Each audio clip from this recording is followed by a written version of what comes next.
Well, welcome to our very first webinar in this series, Exploring the Lives of Actors. I'm Dr. Mark Seaton, Director of Sense Connection, and I'll be your host for this series. My special guest for this first episode, entitled Acting, Is It Worth It?, is Ashley Marinaccio, whom you'll meet in just a moment. But before we start, I'd like to do a little bit of housekeeping. If you'd like to tweet on anything raised in this episode, the hashtag is #LivesOfActors. And if you'd like to follow me, it's at Sense Connection. And to follow Ashley, it's at capital A Ash, capital M Marinaccio. So the format for this webinar is that I'll begin by interviewing Ashley about her photo essay entitled Waiting to Be Seen. Bring us back to me on our Google Hangouts, and here I am, and here is Ashley. I'll just bring her on screen to present to everyone. There you are. So welcome, Ashley Marinaccio. How are you? I am well. Thank you so much for having me. Delighted. And perhaps you could start by telling us where you're from and what your current passions or current activities are. So I am from New York. I am actually originally from New Jersey. I live in Manhattan in New York right now. And I am a director and playwright and artistic director and also performer, though I'm not performing that much anymore. So I hesitate to call myself a performer. And I'm currently working on a show for the New York International Fringe Festival. Nice. It's debuting in August. And then also I'm doing a piece that I wrote and I'm performing in at Culture Project next week, which is an off-Broadway venue that does socially conscious theater. And I have a show that's going to be touring in Sarajevo in the fall. So you're not busy, really. That sounds great. What a great richness of things to be doing. So we'll get straight into your opening chapter, Waiting to Be Seen. And I note that you start with a quote from a chorus line, give me somebody to show, referring to dancers. But it's also seems to be highlighting what every actor desires, that yearning to be seen. I mean, how's that been your journey? Wow. So I think, how it's been my journey personally being seen. Yeah.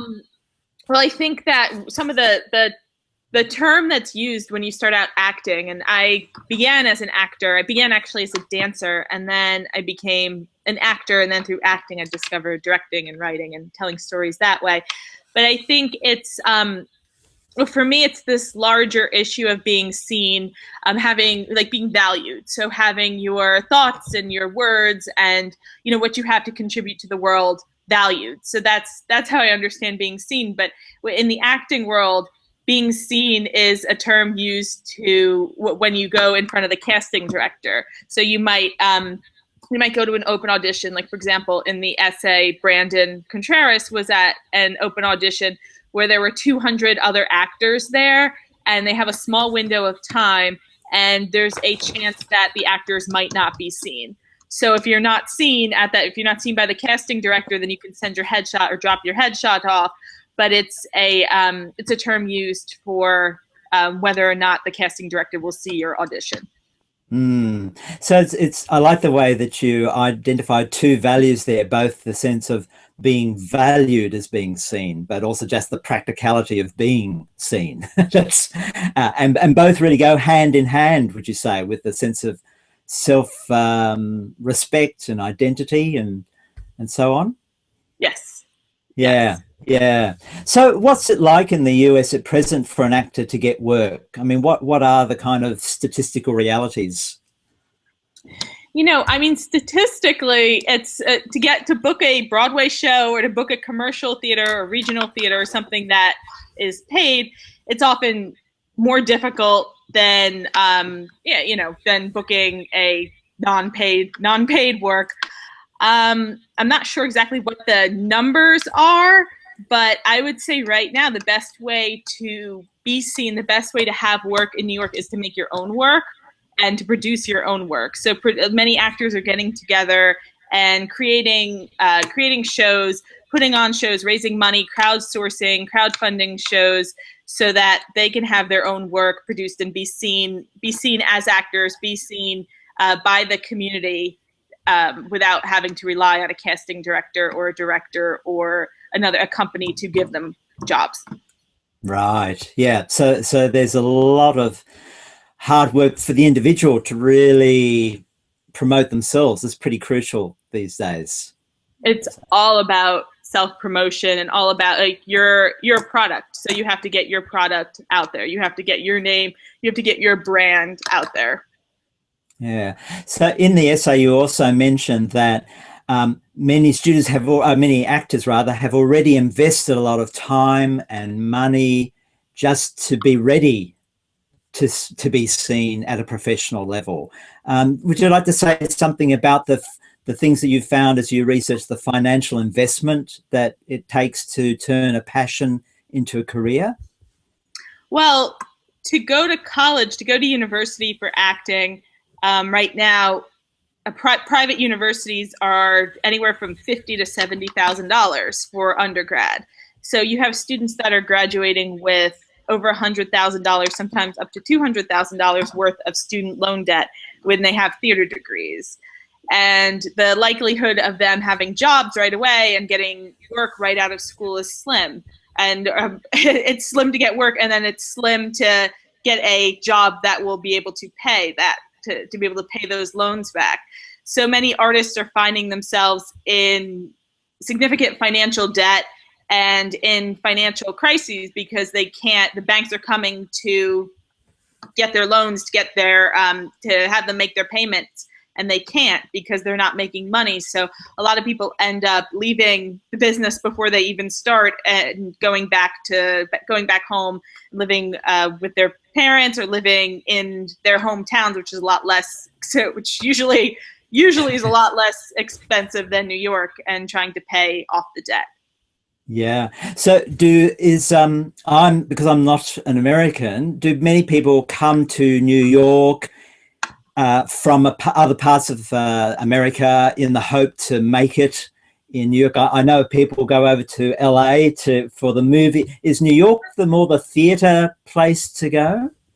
New York is where people generally come to do theater and Broadway, and Los Angeles is where people go to do TV and film. And even in America, that's the way it is. They tell actors, and actually there's a lot of TV and film work in New York. And right now, New York has incredible opportunities to do television. Films are a bit expensive to film in New York, so that's films are being done outside of New York, outside of LA, because it's expensive to do. But there's a lot of shows right now that television shows that are being filmed, so there's great opportunities for that. And then people also come for theater.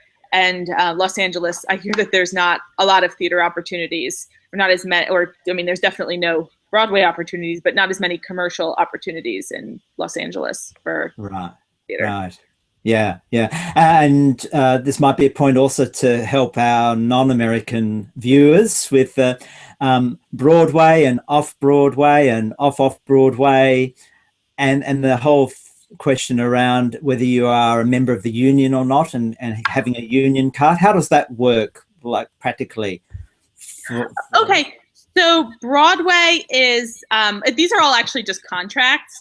Right. It's done by seat. It's like, realistically, it's just done by how many seats are in a house and the contracts that come along with that.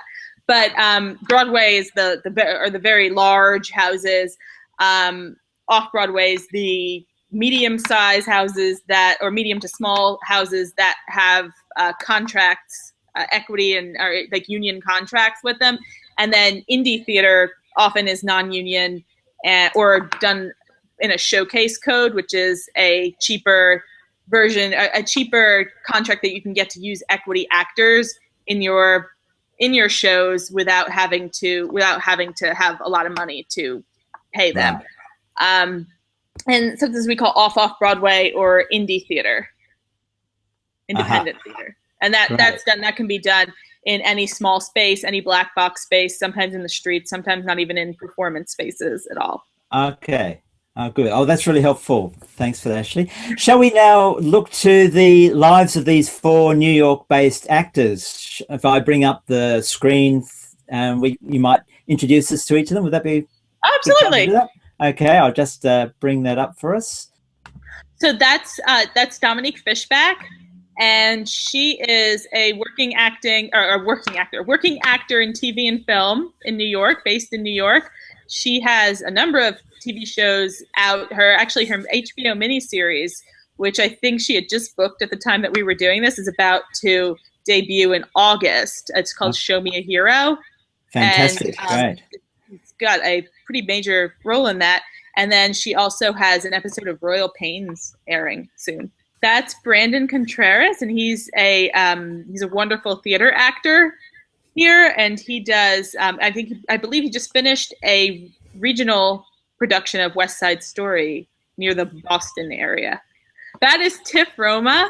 Wow, that's she's in makeup. That's a very Tiff photo. Tiff is a burlesque dancer and performer. She does performance art and acting. She writes a lot of her own work and performs a lot of her own work on feminist and women's issues, women in theater, women's bodies.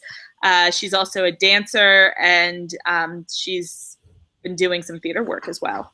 That is Ryan Victor Little Eagle Pierce, and Ryan is he's from the Lenni Lenape, Nanacook Lenni Lenape Nation, which is an indigenous Native American tribe here in the United States, based around Delaware and the New Jersey area. He's the artistic director of the Eagle Project, which is a theater company that brings voices of Native American and indigenous folks to the forefront of the American theater. And he's actually, at this very moment, he is performing in a show that Eagle Project is doing called The Trail of Tears at the Nuyorican Poets Cafe, which is on the Lower East Side in New York. And he has the production's amazing. It's a ensemble devised show about the history of indigenous people and the removal of the Native Americans on the Trail of Tears. So what brought you how did you find each of these people to follow them with your photo essay? Well, actually, they're all members of my community. So Dominique and Tiff, I've worked with through my theater company called Girl Be Heard, which is a theater company that empowers young women to write and perform their own stories. And they were both very young when they came to Girl Be Heard. They're both 15 and 16. So I've known them for a while. And Brandon was recommended to me through Pace University, where I'm an adjunct faculty member. So I was looking for another person I want to follow 4 actors. So I was looking for one more. And I was actually looking for somebody in musical theater because I had the other three already. Oh, wow. Somebody just said they've been in a production of Trail of Tears. It's a great play. Yeah. Oh. That's great that this is live. That's right. I do that, but that's cool. Oh, wow, totally lost my place there. So That's Brandon right. was recommended to me because I wanted somebody who was in the musical theater world, because these 3 folks, weren't quite, they do that, but that's not their number one career track. And Ryan's actually my partner. So he's my significant other. And I thought he would be a great fit for this because he really embodies what it means to be an actor. He's up every day, early in the morning, going to the gym for 3 hours and then running his monologues. So he has his audition arsenal ready. He has like 7 different monologues, running scenes, doing classes, singing, and going to auditions. So I think he's quite an inspiration. He's a committed performer. That's great. Yeah. Well, in fact, you cite Woody Allen once quoted as saying 80% of success is just showing up. Is that how it shows up in the lives of each of these 4 actors? Do you want to tell us a bit of their stories of showing up, what that means, what that looks like? I mean, it's showing up physically. So showing up for auditions, showing up when you don't want to go to a networking event, when you don't want to necessarily go out of the house because it's raining or snowing, or today it happens to be 100 degrees out, so nobody wants to be outside.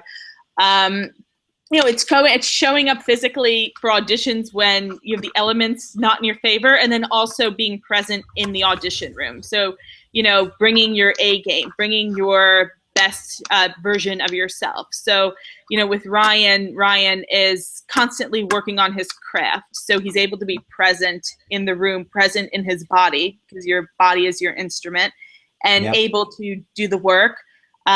Dominique and Tiff, I've both worked with, and if there are, I cannot think of a more committed actor than Dominique and Tiff. They're, since they've been 15, they've wanted this. And Dominique, for example, I've watched her grow up, and watching her find herself as an actor, as an artist, and the work that she does. It's a 24/7 commitment to her craft, to the business of acting, and she's nailing it. She's quite an inspiration for all of the young actors that I know.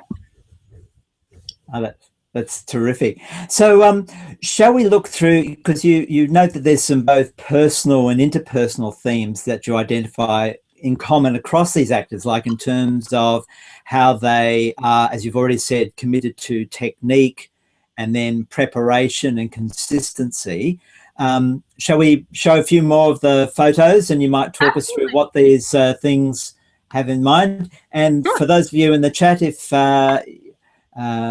hope that the images are coming clearly for you. I'll just bring up our next image here. Whoops. Okay, so that's Ryan on a way to an audition. The Metro MTA is quite expensive. Now it's $275 a swipe. So for some actors, it's often hard to buy monthly Metro cards because it's it becomes expensive. It becomes an expense as anything in New York. But that's Ryan trying to get his Metro card through trying to make the train. That's an open call. He was auditioning for An American in Paris, actually, which is currently on Broadway, and just won the big Tony Award for outstanding. Oh no, it didn't. It was nominated, but it won a number of Tony Awards. And that's an open call. It's an open equity call. So that's an open equity call where these actors. Brandon had arrived at 6 a.m. and he was also he had signed in. He signed in one of his friends who was also on her way to this audition. And when I arrived, it was around 7 a.m. and there were about 100 actors there, and they hadn't quite started yet. They were starting at 10 a.m. So people do arrive at 5, 6 in the morning to line up and to sign in so that they can have the chance to go in. And they were singing 16 bars of an up-tempo song and leaving. Yeah. To go to the next audition. Yes. Presumably. Yeah. That's a script that Dominique was working on. At the time, Dominique was taking a film and television class, which has paid off amazingly for her because she is booking film and TV work all over the place now. But she was taking a film and television class, working on technique and working on her craft, because film and television acting is different technique-wise than theater acting.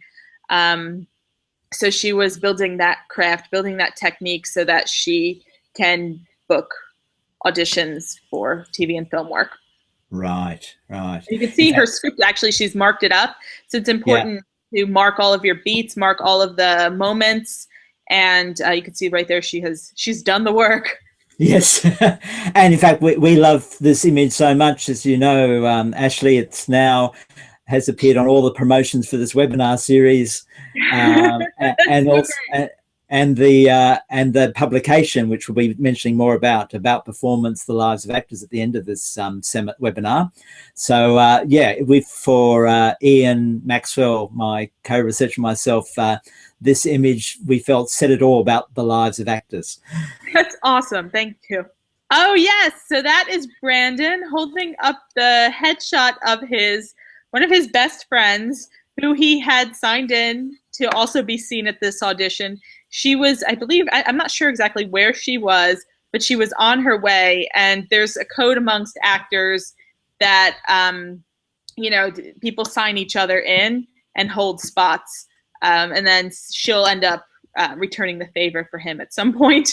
Right. So it's really about community support, really, isn't it? Absolutely. It's all about community and support. Here's our next one. That is Tiff in Portland. She was leading a workshop with young actors as part of Girl Be Heard. She's a teaching artist, and she works full-time at Girl Be Heard in addition to being a company member. But she was leading a workshop for youth in Portland, and we were doing a theater workshop on exploring the issue of homelessness and displacement. And we had brought a performance of ours over there, and we had done a couple of workshops with their community, and they were going to talk about, or they were performing pieces on homelessness in Portland, and listening to the stories of homelessness in New York as well. Right. Now, you with this photo, you in the essay talked about the value or the importance of mentorship. Yes. Would you like to say something about that specifically? So, mentorship. So, Tiff, again, it's about community building, and Tiff has been, I've known Tiff since she was 15 years old, and she's been part of my community at Girl Be Heard. And as part of the work that we do with Girl Be Heard, and the artistic director, we bring our girls up. We start them at young ages, 12 through 21. They started as actors. They write and perform and tell their own stories. And then as they get older, they develop as directors, as teaching artists, as stage managers, as administrators. We teach them a whole number of skills that allow them to go out into the world as artists, as thinkers, and be able to put their skills to use and always have work, always be making their own work. So mentorship is very important. It's imperative that we empower the next generation of artists and bring them up so that, we continue the work. Yeah, and really, as you describe that, to me, that strikes a chord for me, that the artists being given such a rich range of skills are really those who bring so much to the whole social fabric of communities, rather than just one. They're not just a doctor or a dentist that fixes one thing. They're actually bringing a whole collection of skills about social cohesion and respect for difference, and working how collaboration together on things other than just what might be called art. But there's a humanity about all that, isn't there? That's being nurtured. Absolutely. Yes. So Ryan has a very interesting story because Ryan would describe himself as being 100% full-blooded Nanacook Lenni Lenape, and he often has a hard time booking work. He can't really book work at all as a Native American man, because he doesn't have the look that people imagine when they see Native Americans, and like this mythological fantasy that we have of Native Americans being tall, dark, long, black hair. Ryan does not look like that. So he often cannot book work for his culture. He's often cast as Caucasian or Jewish usually. And it's been difficult for him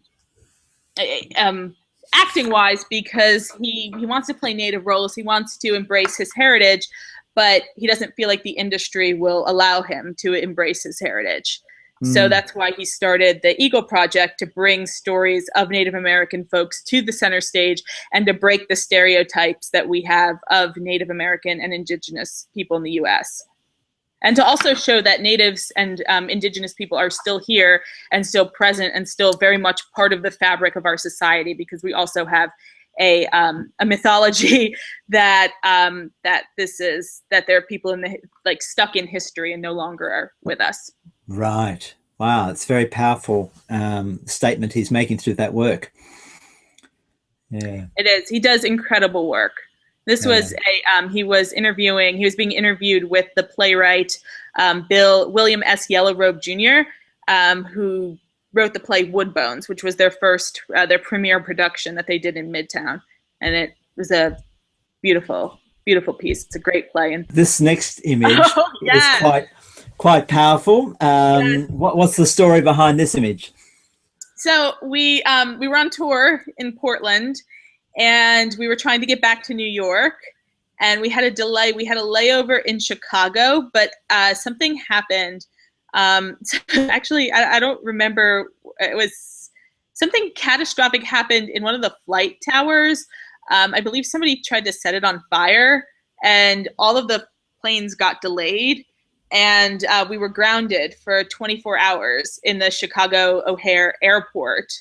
And so we went out into the city because we had 24 hours before we could get on the connecting flight. We were supposed to get a connecting flight in like 5 minutes. Like it was, we had flights that connected, but they canceled all the flights. So we went out into Chicago, and we came back, and we were locked out of the airport.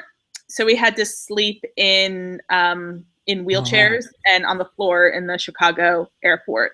And this is kind of part of what it is to be on tour. You never quite know where you're going to end up sleeping, where you're going to end up. We have plenty of crazy places that we've slept on airport floors, in wheelchairs. It was November, so it was starting to get cold. Yeah. So as a new sense of, and I don't want to make a full comparison, but just a taste of the issues that you're actually dealing with homelessness and poverty. Yes. Not quite. Yes, absolutely. This is at one level, but not quite their depth, but nonetheless a taste of and a reminder of the reality that other people have no place to sleep. Yeah, I mean, fortunately, it was just a minor inconvenience for us, and we got on our plane. But for many people, that's their reality. And, you can see when we were out there, you could see many people who clearly were not going to go catch a plane, who that was their home and that was their place. Yeah. So again, this is another audition, another open call, and he's holding on to his binder with all of his music in it, his music book, and waiting. They wait for hours to be seen at auditions. So, the audition, they'll come in at 5 a.m., 6 a.m., start a sign-up sheet. The auditions will begin at 9 or 10 a.m. and be done at 2 o'clock. And if you're in like the 2 o'clock slot, you're waiting around all day, and sometimes you wait around and you're not seen at all. So patience is an important virtue to have. So they say. And what kinds of things would actors make use of the time, and what do you think are the more constructive uses of time while you're waiting? And maybe there are sometimes less constructive uses of the time while you're waiting. So people warm up. People talk. It's a small community, so people seem to. This is an equity call. So many of the people know each other. Also, if they're casting certain roles, and you're a certain type, you usually see all the same people that come in for those roles. Oftentimes, those people know each other already. So it's a way to catch up. It's a way to build community. It's for many people because they're working a number of day jobs, a number of odd jobs to make ends meet. This is a social. It's a social time as well as which is very important for building resilience as an actor. And then there's publicity, which is an equally crucial thing for any actor to be seen. Yes. So Dominique produced her own one-woman show called Subverted last summer. And that is Dominique's program. Her show explores the issue of race and the issue of Black female identity in the U.S. at this day and age. And also it talks about her life growing up in East New York and graduating top of her class and being put into remedial college classes and the inequalities that are in the public school systems in New York. We have some of the most segregated school systems in the world, actually, in New York City, which I just read that statistic the other day. It's shocking, but not surprising. But her piece deals with that, and her piece, it's probably going to have a very long life after the run last year. I know that there's plans. I believe that there are plans to continue it. And then there's promotion, which is aligned with publicity. What's this photo from that's relevant? That's a talk back after one of Ryan's performances with the Eagle Project. He brought together, those are all Native American artists working in New York. Those are actors and playwrights and directors of various Native and Indigenous tribes from the U.S., and they're talking about the status of Native American voices in the theater, both in New York and across the country, and how to raise the status. And, the problem with some of the stereotypes that we have of Native people, and, how we can use theater to combat those stereotypes. And it is interesting that theater is potentially more immediate in doing that than, say, waiting for a film or a television project. Do you have any thoughts about the fact that you can get a show perhaps a little faster than having film or screen production? Yeah, so, theater is powerful because it is, as you said, it's this immediate, it's this visceral response. I saw Trail of Tears last week. I've seen it twice now, Ryan's production. And it's so moving. I sit there and I cry, and you look at the other audience members who are sitting there crying and, sometimes singing along and stomping along and clapping with the actors, with the artists. They incorporate a lot of music. So there's like some very interactive moments. And it is, you're in that space with these people, with strangers, with the audience as well. And you can see how the community is building. You can see people thinking, and afterwards you hear the discussions that are coming up. I brought coming up because of the show, I brought a friend who he's from Thailand to see the show last week. And, it just brought up so many questions about what it is that we're doing in the U.S. with, he didn't know about the indigenous, about like the status of Native Americans and indigenous peoples. And it also brought up issues for him about, what's going on in his country. And we talked about that and talked about, the connections across the globe, but like how we're all, working toward the same thing in different places. So it's, it's a way to connect and a way to build community. Yeah, I would imagine the after-show conversations are also very part of that process. Absolutely.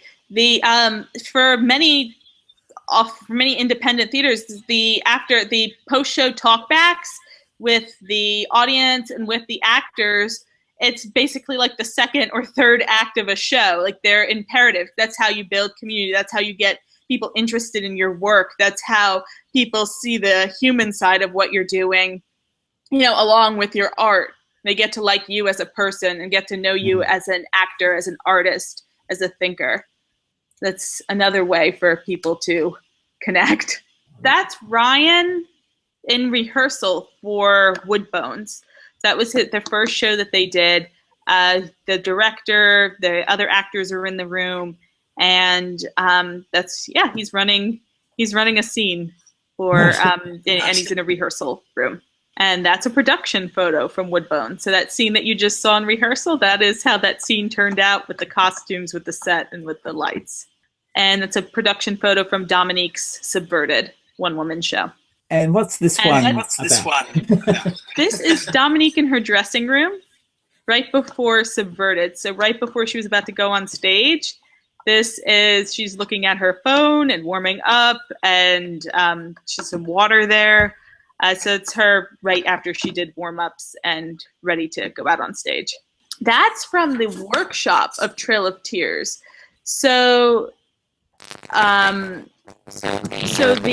workshop is this was done at New York and Poets, New York Poets Cafe last year. And this is the show that they're doing right now, but this was the original workshop that they did last year and then turned into a full-length a full-length production.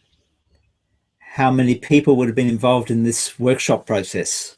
They have about 30 people in the cast. It's a huge cast. And they had even more people in this workshop. And this photo is Tiff? Oh yes, this is Tiff in a production in a rehearsal for a show called Displaced, which is about the refugee crisis, the global refugee crisis. This was a piece that Girl Be Here did last year, which part of the work that we did in Portland addressing the homelessness crisis in the US, we brought into Displaced, where we looked at the global refugee and displacement crisis across the world. Right. Okay, so that's the last of the photos. I'll bring us back to us now. Back. We're back. So that's terrific just to see the all these photos and the story they tell, which is what we were interested in as we were inviting you to create this photo essay, to really put us kind of on the street, on the ground, seeing what actors' lives are like, the diversity of experiences. Participants has noted that film, of course, is as powerful at educating and changing the way that people think, and does certainly have a wider reach than stage production. Absolutely. And the amazing thing about film, like there's been film, for the US, I can think of Fahrenheit 9/11, like how that altered the elections, and documentary films, and the history of film in social movements, and it's absolutely completely great. They're all good tools for communicating. I think that's really the thing. So it's often said that as an actor, you are your instrument and you are your product. How do you think these things play out in practice for the life of an actor, that you are, the thing that you're trying to sell? And is there a downside to thinking about it that way, about thinking of yourself as a product? I mean, it's unfortunately, it's the society that we're in today, the capitalist society, where products, we are basically we're a brand and we're a product. And I do think people are really addressing that and challenging that in new ways and in ways that it hasn't been before.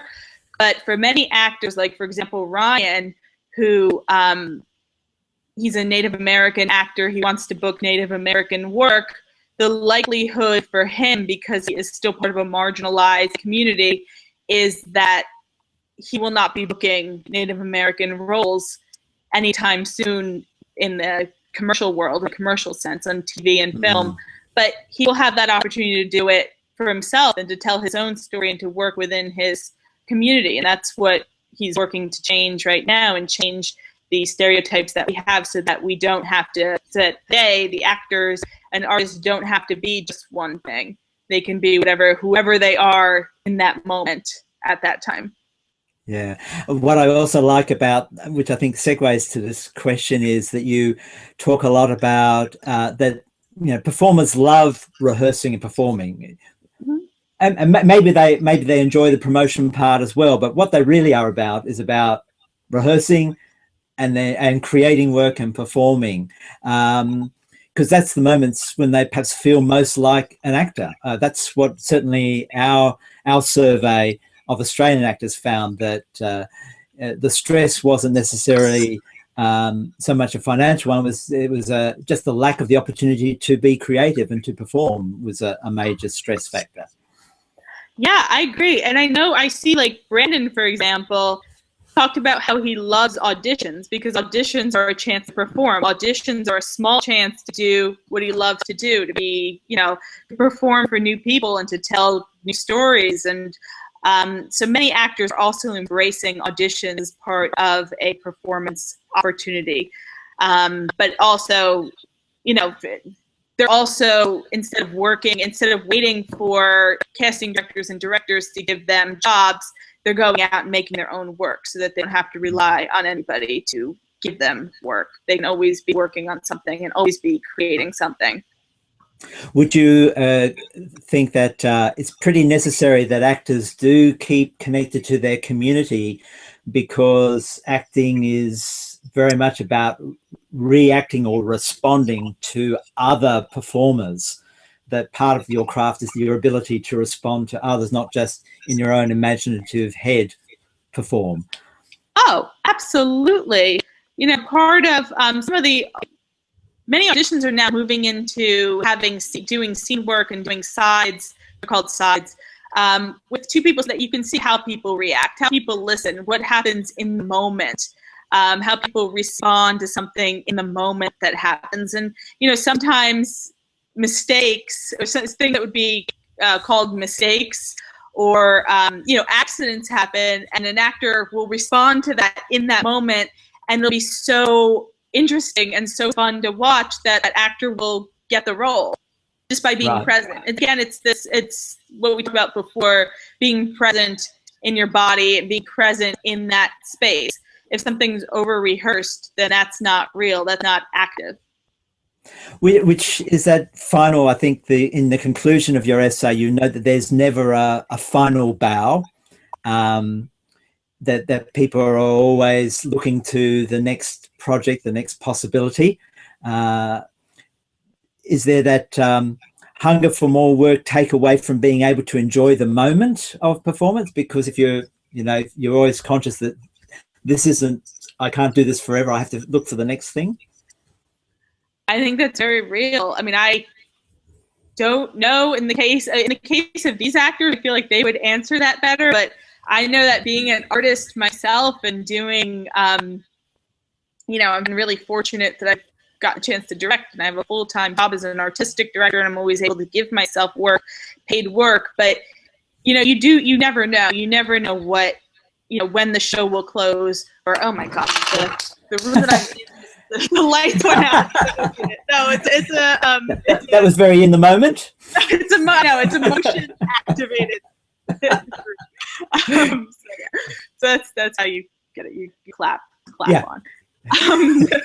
But you don't know when, if you're doing a Broadway show and the show is going to close, you don't know where your next work's going to be. You try to stay in the moment when you're on stage. Of course, you're in the moment on stage and when you do your work, but as a business person, you always need to be thinking about what's next and where you want to go and where you see yourself and what your goal is and what you want to achieve, and then you work towards achieving that.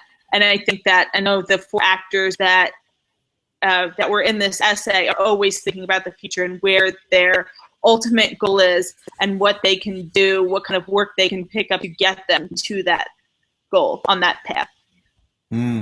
And there was actually a documentary called The Standbys. I don't know if you saw that documentary on 3 Broadway performers and their lives, and how they would be at the standby, and then the show would tour, and they may or may not have a job. And this picked up on those themes as well. So it was a very, it only came out to Australia, I think, late last year. Shown at an equity gathering I was at. No, that's very real. That's it's when you go to theater school, many theater teachers prepare you for unemployment after graduation, because many actors in the beginning, most actors spend time unemployed unless you're making your own work, unless you're motivating yourself to rehearse and do monologues. It's unlikely that you'll be getting a steady paycheck in the beginning, or unlikely to be getting a steady paycheck throughout the course of your career. Yeah, but not constant. And that's certainly one of the themes we'll be picking up next week. In our next webinar, we'll be looking at the Australian survey of actors and the challenges of employment, income, making ends meet whilst maintaining your craft skills, which is what you've highlighted in the lives of these American actors. I thought actually we might take a moment now to see if there are any questions from our participants. Everyone's obviously very content just to listen to us interact with each other, which is fine. So, well, I guess one question I have actually is, are there any new insights that you've taken away from having done this photo essay, things that perhaps surprised you or reaffirmed something just more strongly for you? I think what I've taken away from this, because I've always, I went to school for acting, and this is a very personal thing. I went to school for acting. I acted in productions as a child, and I danced, but I don't call myself an actor anymore. And this essay for me was the point where I was like, I cannot call myself an actor anymore, because I don't live that lifestyle. I don't live the lifestyle of getting up in the morning, going to the gym, running monologues, running scenes. I'll go to an audition every now and then. I'll always do work to, I realize like what work goes into being an actor and how we don't value actors in our society. We value, in the US, we value celebrity, but we don't value the work of the craft and, what that entails. So for me, that was the point where I said, I cannot call myself an actor. I'll go to an audition, I'll get sent out, I will, do TV or film work every now and then, or theater, and I'll do the work for that, but I don't live that lifestyle every day. And that for me to call myself that is doing a disservice to what that really means. I'm a director and I'm a writer, and I do that work and I live that lifestyle, and I'm an artistic director, but I'm not an actor, and we need to value what it means to be an actor. I love that, Ashley. That's a great response, because it really, as you say, it's the thing that's lacking in a lot of the public discussion. Like, so often people say, oh, anybody could be an actor, or no acting skills required for jobs, which is a real disservice to that lifestyle that you've just described, which calls for real dedication and commitment. So we've got a question from Michaela about Ashley, do you have a website and other ways to follow your work? Well, we know the answer for that already, is that on the actual registration page that you found us, we've listed 2 websites that Ashley's connected to. Is there any other website, perhaps, Ashley, you'd like to, and we could even type that into the box here. So, I have a website, a personal website. Should I type it into the box? Yeah. Okay. AshleyMarinaccio.com, which really needs to be updated. That's painful. But I have a live Facebook page, which I update every day, which is like up to, it's a very active Facebook page, which is the best way to follow work. And I'll send that link right now too. I'm just grabbing that link off of Facebook to copy and paste it, but I don't want my computer to just kind of stop, to crash. So I'm afraid to copy and paste that. But at some point I will copy and paste that so we can connect on Facebook, on social media. That would be great. We can certainly provide that link in the follow-up to this, so that'd be good. Now we've got Doris. How did you begin Girl Be Heard? Girl Be Heard. So Girl Be Heard started in 2008. I was hired to direct and write a show for young women in a theater festival called the Episode1 Festival, which happens every year, episode1.org in New York. And they wanted me to write this show for the young women. And once I got all of the women into the room, it was clear that they should be empowered to write their own show and to tell their own stories. So we started a series of workshops that allowed for them to write their stories and what they're thinking about and the pressing issues in their communities. And then we connected them, we put them together as an ensemble, devised and created piece. And after the show was over, there was such interest and such enthusiasm about it that we continued it. And it's grown into what it's become today, which is this nonprofit. We actually just got our NGO status from the United Nations. And we've been in 6 different countries across the world and in many states across the US. Great.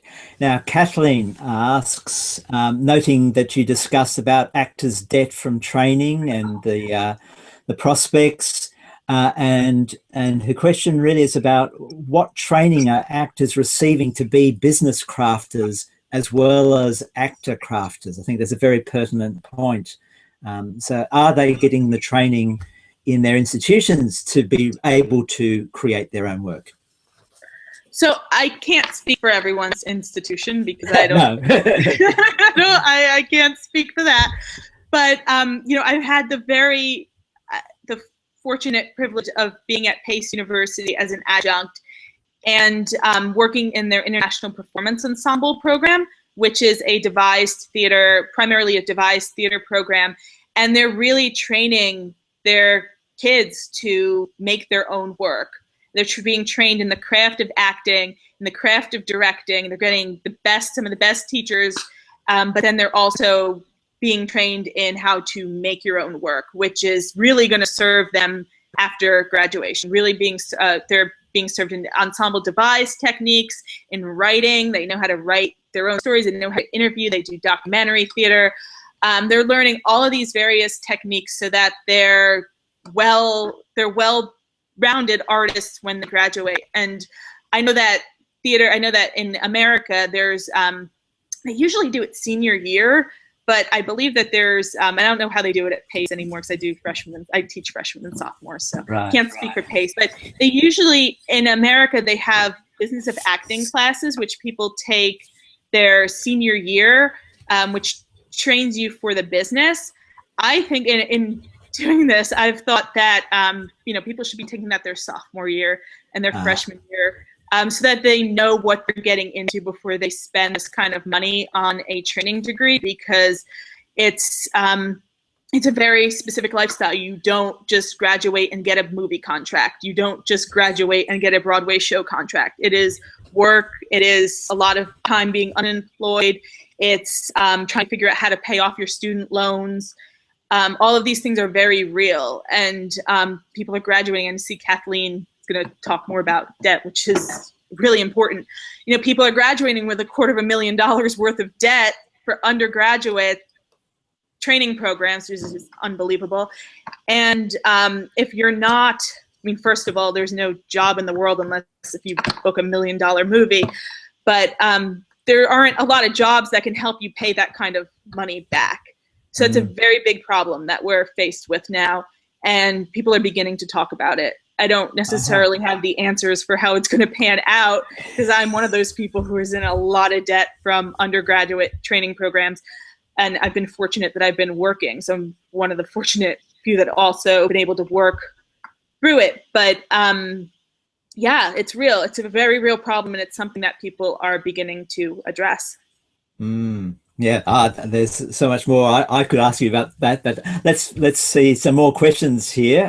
Tiffany, when encouraging the girls in your program to make their own work, how do you start them off? Do you have a process for creating something from start to finish? We do. Our question, how we begin all of our programs, because our programs for Girl Be Heard, when girls come in, the first year they spend time just telling their own story and being empowered to tell their own story and the stories of their own communities. And then in their second and third years, they do the global work. They connect their stories to the global stories of women and girls worldwide. But when they first come to Girl Be Heard, the very first question that we ask them is, what do you care about? And then, through the question of what do you care about, we begin to form narratives, and we begin to have them connect with each other and recognize that many of them care about the same things, and the things that they care about are connected, and they make the connections, and they make the connections that they're not alone in the world, and they're not alone in their own struggles and in wanting to be artists and in wanting to solve the world's problems. They get a sense of community. Great. That's terrific. And yes, as you noted, Kathleen's sort of follow-up question, which I actually was interested to pick up a bit more on, is this responsibility of training centres to graduate actors without incurring these debts. For me, one of the related issues to that is that it's one thing just to have the debts and try and cover those debts. But then on top of that, you actually want to build a life. So you would like to rent, maybe own a home in Australia. That's part, we in Australia actually may not know, have in the past seen the possibility that one could one day own a home, but we haven't. That's becoming something not really possible these days, particularly in Sydney. The price of being a first homeowner is out of the question. So rent becomes a long-term thing. And then if you want to start a family, particularly for women, but also for men, if the men and women are partners in a relationship, these are all contributing factors, are they not, to the cost of being an actor? Absolutely. And that's something, I'm one of those, I'm in that, the generation of people that I just turned 30 this year. And, I'm beginning to look at what, can I buy? I like buying a home, taking out a mortgage, having kids.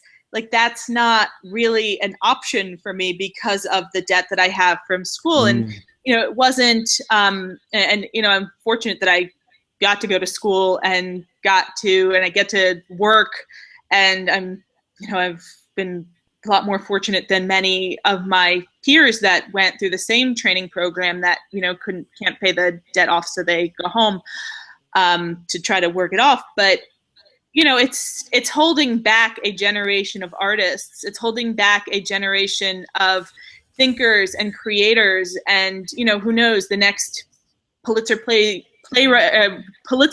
winning playwright, or the next Tony Award winning director, or Oscar nominated actor.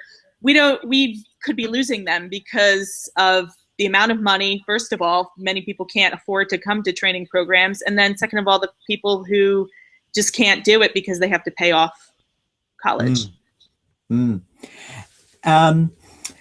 Kathleen's also asked, said, thanks for the answers. Could you describe teaching artist concept? This is unheard of in Australia and is a way for performers to make their own work. Okay, so teaching artists are in New York. They're usually associated with either nonprofits or theaters, and they're artists that are professional actors or directors or playwrights that go into schools or community centers to teach youth how to make work. So teach youth either Shakespeare or writing or acting, commercial acting, craft, whatever the initial concept may be that they're exploring. They'll have a professional, nonprofits or theater companies will hire teaching artists to go in and run school programs that are connected with their theaters. Great. Yeah. And then as a way to make their own work. So the teaching artists, they usually work on a curriculum that's given to them by their by whoever they're working with, whatever theater company that they're working with. Or some artists do, if they have their own one-person show, or if they're particularly interested in an area, they'll create their own curriculum and then get schools to bring them in. And that's a way that they stay employed. And that is that's a lucrative way of making money. And no doubt keeping your own art skill alive as well as passing on to a next generation. Yeah, absolutely. Yeah. So it's a win-win, really, one of those options. We'll see if there's any more questions. This has been terrific, Ashley, to have your time and sharing your experience. The photo essays was a real delight to read. And it's an incredible part of this. You guys are wonderful. I mean, it's been about a year now since this started. So it's been wonderful working with you. I guess we've been birthing and nurturing this thing to life.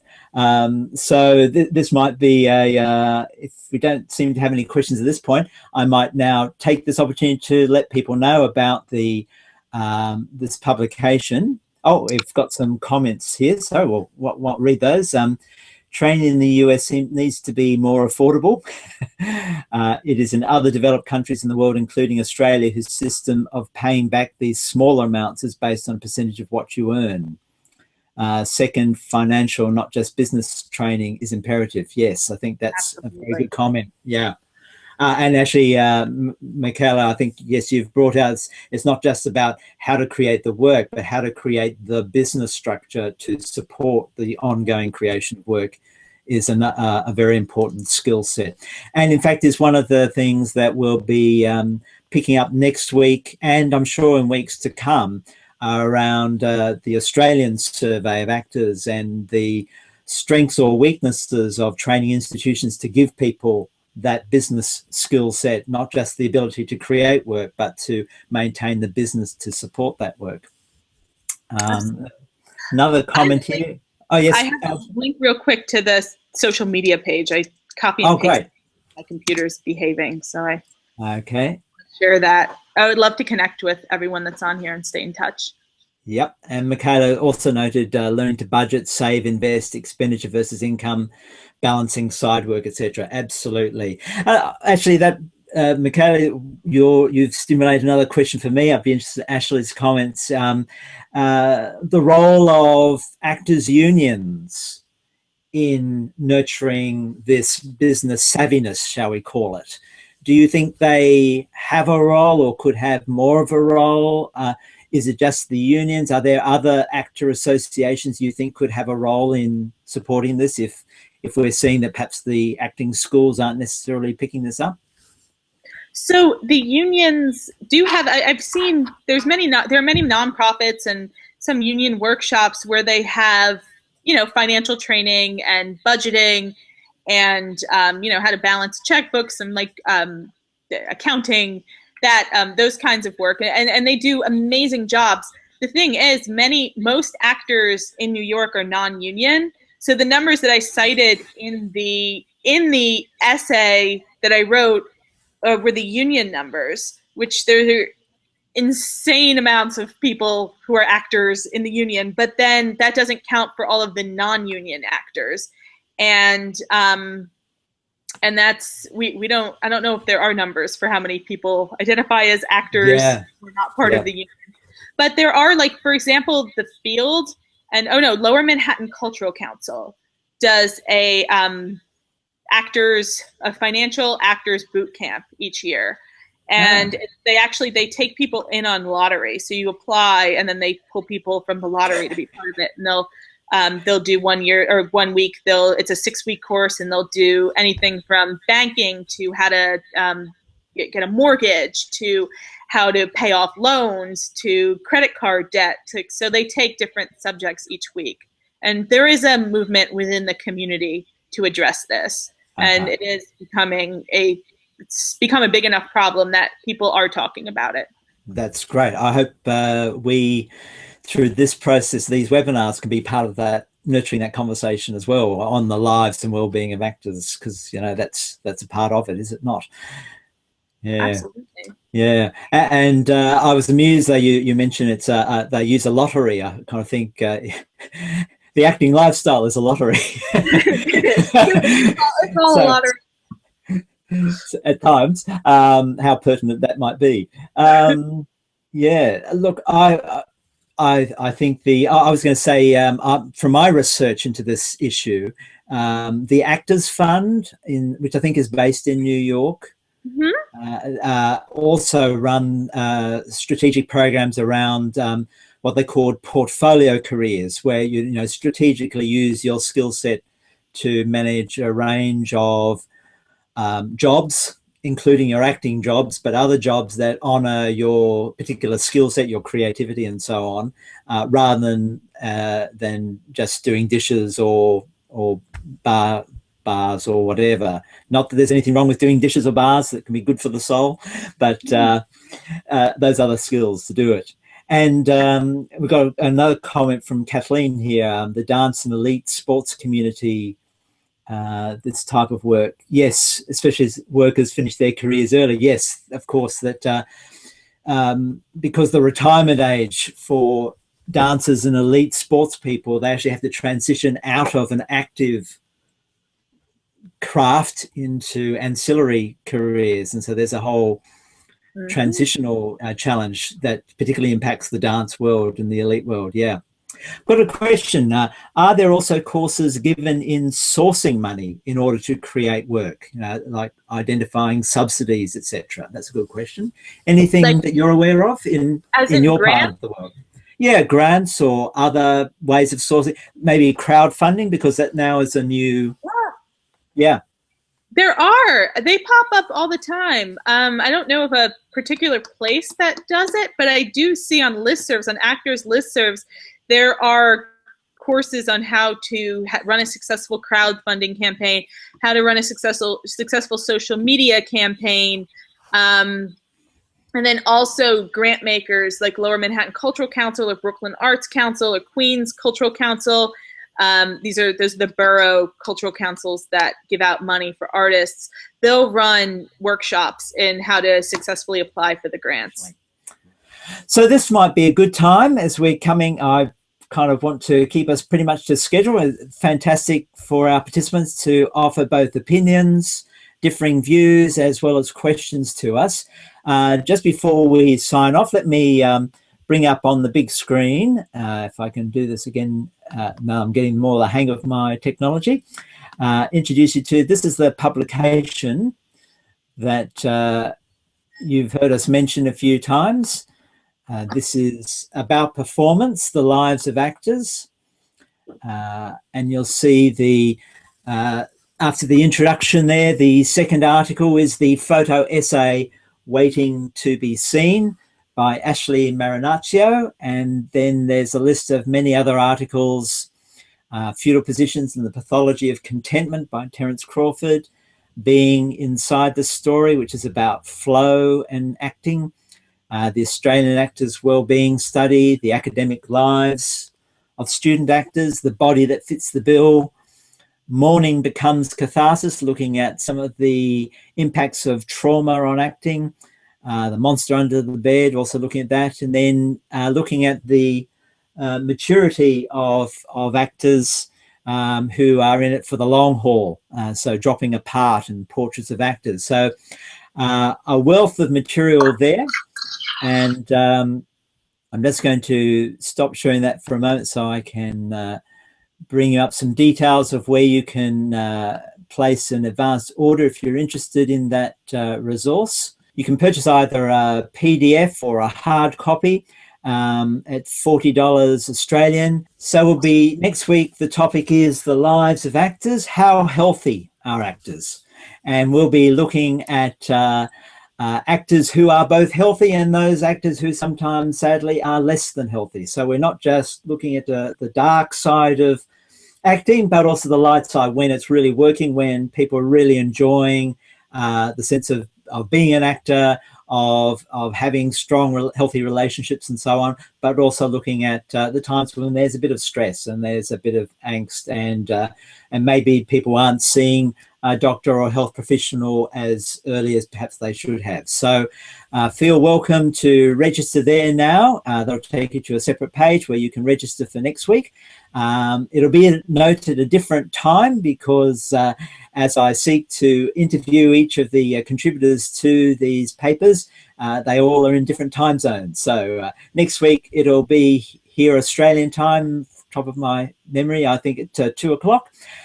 So I hope many of you can join us for that, and please let your friends know and spread the word that we are talking about the lives of actors and their well-being. So Ashley, finally, can I take this opportunity just to say thanks to you for your time today and for your contribution to the essay and your contribution to this interview on our very first live webinar, with all the liveness and making mistakes and seeing how things work for the first time. Thank you so much. Thank you so much. It's such an honor to be here and to be the first of your interviewees. This is going to be wonderful. I want to tune in now. Well, it's been a delight for me too, and for everyone who's participated. Thank you for your generosity and journeying with us over this last hour and a half. Thank you for your questions. Thank you for your comments and your respect of each other. I'm really delighted by that. My greatest hope that through this series will really open up the conversations and raise respect for actors' well-being and health. So please feel most welcome to add your comments to the ongoing conversations about these webinars and share this with your friends through Facebook or Twitter or LinkedIn. So thanks for being with us today and contributing to the conversation. And I look forward to many of you joining us again next time. Until then, the theme that I'm promoting through my own business, Sense Connection, is inviting us all to stay connected to life and love and enjoy being the persons that we were created to be. So goodbye for now, and hopefully see many of you next week on the Lives of Actors. Bye. Thank you.